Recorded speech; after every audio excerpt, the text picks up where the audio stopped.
Okay, so now we've moved on to 1.2.5, which is looking at the curve fitting example from earlier in the chapter, again, with now introducing some ideas, probabilistic ideas. Okay, so, when we're doing the curve fitting example in the first part of the chapter, we looked at it from the perspective of, minimizing some error. So now we're going to actually look at it from the perspective, kind of from having a probabilistic angle on things. So, as before, and let me get the laser pointer out here. So as before, the game is always going to be to make predictions for some target variable given new values of the input x. So, we have training data, so we've already got some training data, and we've got target values, and we don't care about them because we don't care about the target values on those data, obviously, because we have them. So the whole point is to be able to make predictions on the new values. And so the new kind of the innovation we're introducing in this chapter is to express our uncertainty about the target values t given a particular input value and the parameter values w and beta. So the whole idea is we're bringing in this object here, this probability distribution on t, our targets, given our inputs and the parameters of our model. Now the particular model we're going to use here is actually quite simple. Might look a little bit scary, but what we're essentially saying here is that the target value is normally distributed around its mean value, which is determined by our input and our weights, with some precision beta. So this is actually the variance, the corresponding variance is beta minus 1. And there's actually a very nice picture of this situation here. So let's go have a look at that. So let's zoom in a bit. Okay, very good. So on the x-axis here, we've got the input value, the given input value. And on the y-axis, we've got a target value. And now we can, because we have some model of what the targets should look like as a function of our inputs and our weights. So that's kind of what this red curve is here. And now we say that, our uncertainty about a target value, a particular target value at a particular input x naught, given our parameters, is normally distributed around some mean. And that mean is precisely this function y evaluated at xo for a given set of weights. So this, this complicated looking expression is just expressing that idea that our uncertainty about the target value is normally distributed around some mean that, is a function of our parameters, and a variance, which is also a function of our parameters. So the game is going to be trying to figure out, based on our data, what w is and what beta is. And it will, your situations will often be like this, where you have some notion of, uncertainty about some target or some value you're going to estimate, and now you're going to assign it a model, a model of that uncertainty. And often in the normal distribution is a good starting guess of what that model should be. And so then for that normal distribution, you need to figure out what the mean is and what the variance is. And both of those will often have some parameters that you have to learn. So the whole game is how do you learn those parameters from the data. So we're going to be talking about that in this chapter. Okay.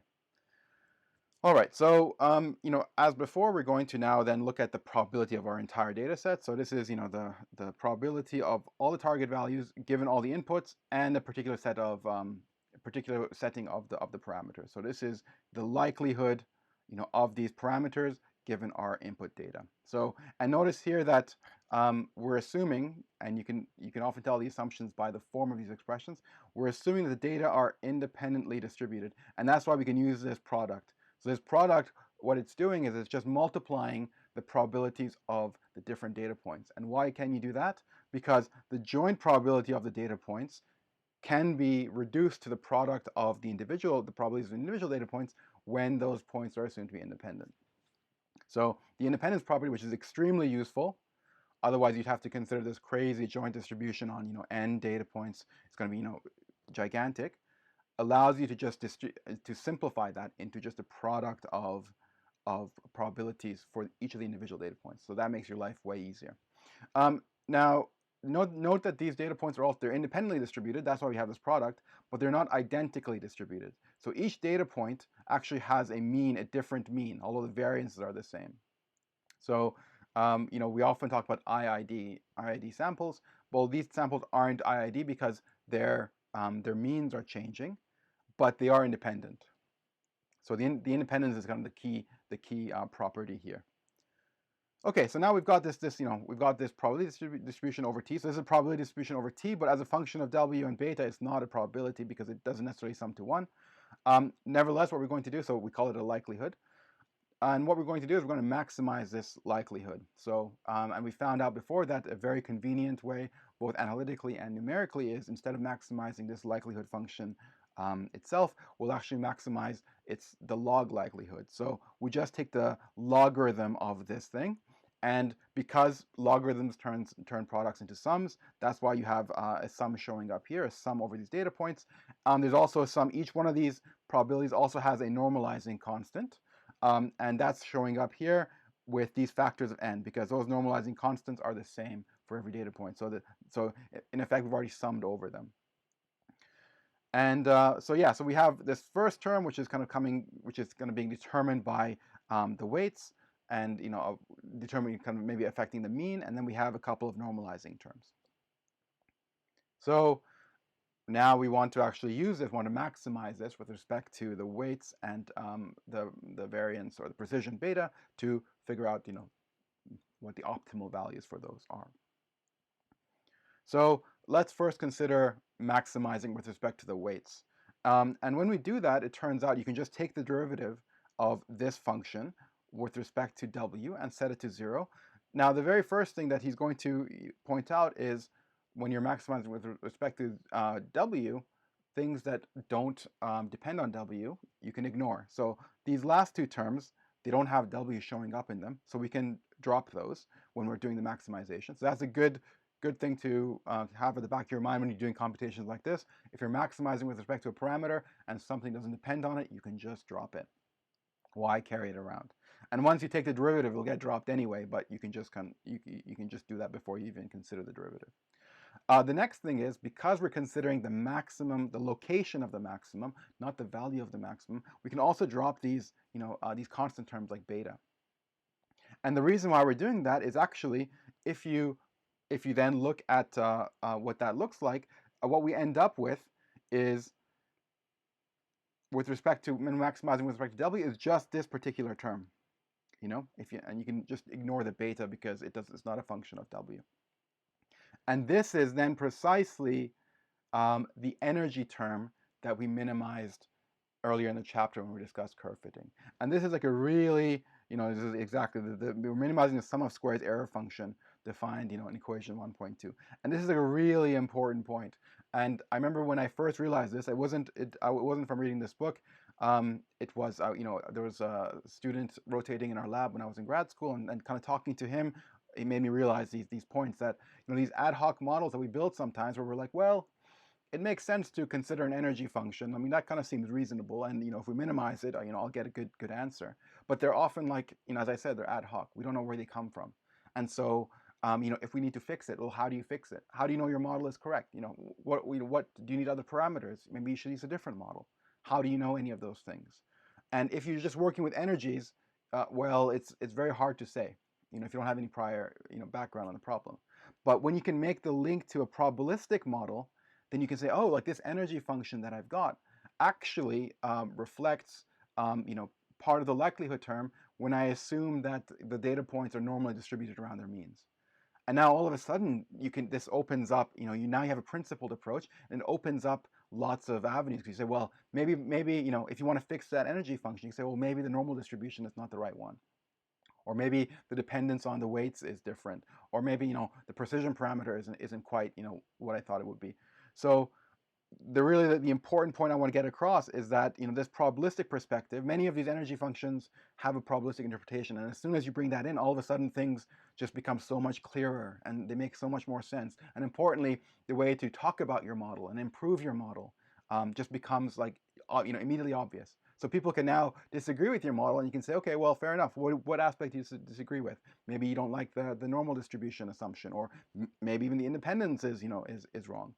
So now you can talk about that rather than just picking an energy function out of the air and saying, well, this kind of looks good. So that's, I think, the really key point here, that this probabilistic interpretation really gives meaning to ad hoc ideas that we had before. Okay, so that took care of figuring out the weights, and for a Gaussian distribution, those the values are very easy to find. And now we can do the same thing, and now we can again go back here and now minimize it with respect to beta, so the precision parameter, and come up with the maximum likelihood estimate of beta. And this has an interesting form. So that's kind of the form here. So first, notice that the expression you get is for 1 over beta ml. So that's the 1 over beta ml, 1 over precision is the variance. And now look at what the variance is coming out as. So the variance is coming out as a deviation of your target values from what you think the means should be. And if you remember the expression for the variance, well, that's exactly what the variance formula is. You take your data points and you subtract them from what you think the mean should be. So this kind of has a very intuitive interpretation that your maximum likelihood estimate of your variance is given the mean. It's just the expected the average squared deviation of your data points from what you think the mean is. So kind of a very intuitive result. This, and these looking for these intuitive results kind of will in real problems kind of tells you that you're on the right track. And it can actually sometimes be good to have a guess at what you think your parameters should come out as. So don't just because often like when you're taking these derivatives like setting them to 0 in more complicated settings, you're going to make mistakes and things. So you should have a good idea of what do you expect this parameter to behave like? What should it depend on? How should it depend on the mean? Is there a square dependence? How should it depend on how many data points you have? Etc. How should the data points combine? So really keep those things in mind and look for these kind of intuitive interpretations as hints as to whether you're on the right track or not. Okay. So that was, so now we got the precision parameter. Okay, so now the great thing is, because we have, we were looking at this probabilistic interpretation. Now, given a new data point, so let's say new input, we don't just report, well, this is what the target's going to be. We actually have a distribution over the target value. So this is called the predictive distribution. And the idea is that we can give a distribution now instead of just a point estimate.